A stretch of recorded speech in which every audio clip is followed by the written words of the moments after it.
হিন্দুত্ববাদী বিজেপি পার্টির 12টা বাজিয়ে দিলেন এই সাধারণ হিন্দু মহিলা।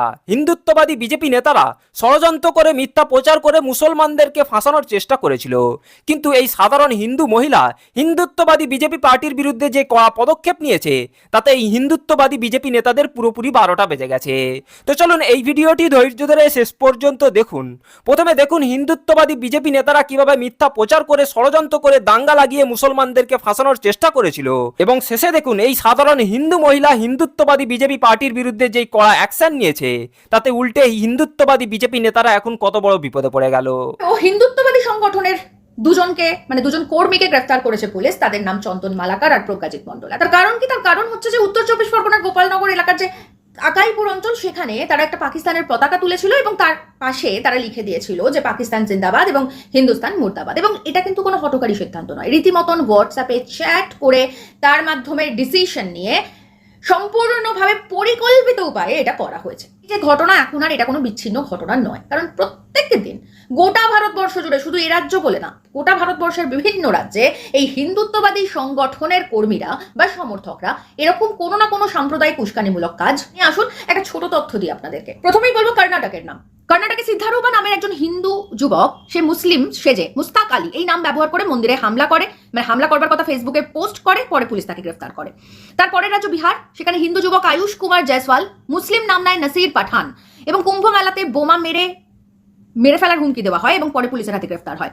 এর পরের রাজ্য রাজস্থান, হিন্দু যুবক গণেশ আগ্রা এয়ারপোর্টে বোমা মারার হুমকি দিয়েছিল মুসলিম নাম আহমেদ ব্যবহার করে, পুলিশ তাকে পরে রাজস্থানের থেকে গ্রেফতার করে। তারপরের রাজ্য তামিলনাড়ু, সেখানে হিন্দু যুবক হরিরাম প্রকাশ মুসলিম সেজে রাঘবেন্দ্র মন্দিরে গোমাংস ফেলে আসে এবং দাঙ্গা তৈরির চেষ্টা করে, পুলিশের হাতে গ্রেফতার হয়।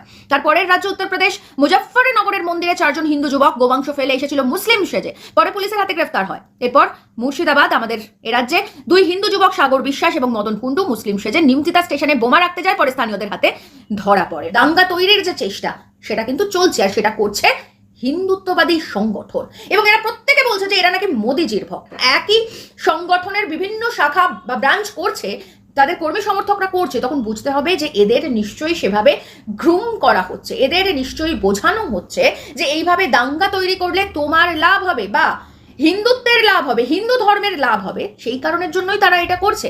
এই যারা ঘটনাগুলো ঘটাচ্ছে, আমি তাদেরকে একটুখানি বলবো যে তারা একটুখানি সাবধানে থাকবেন, কারণ আপনারা হয়তো আপনাদের নিজেদের দলের ইতিহাসটা জানেন না, কারণ আপনাদের দলের সব থেকে বড় নেতা দীনদয়াল উপাধ্যায়, তিনি কিন্তু খুন হয়েছিলেন এবং তিনি তার এই যে খুন হওয়া বা তার এই যে হত্যা, সেটা কিন্তু যথেষ্ট রহস্যে মোড়া, তার কিন্তু কিনারা আজ পর্যন্ত হয়নি। এবং তার থেকেও গুরুত্বপূর্ণ হচ্ছে যে আপনাদেরই দলের অপর এক বড় নেতা নানাজি দেশমুখ, তিনি তার একটি বইতে আপনাদের দলের অপর একটি লবির দিকে আঙুল তুলেছিলেন যারা এই দীনদয়াল উপাধ্যায়কে খুন করেছিলেন, অর্থাৎ আপনাদের নিজেদের সংগঠনের লোককেই কিন্তু খুন করেছে। তাই একটুখানি সাবধানে চলাফেরা করুন। এবার দাঙ্গা বাধাতে আসছে, আমরা যারা সাধারণ মানুষ তাদেরকে আটকাবো, নিশ্চয়ই আটকাবো, কিন্তু যারা ভাবছেন যে এভাবে কমিউনাল ইস্যু তৈরি করে দাঙ্গা বাঁধিয়ে বোধহয় হিন্দু রাষ্ট্র এনে ফেলবেন, হিন্দু রাষ্ট্র তো আদৌ কখনো হবে না।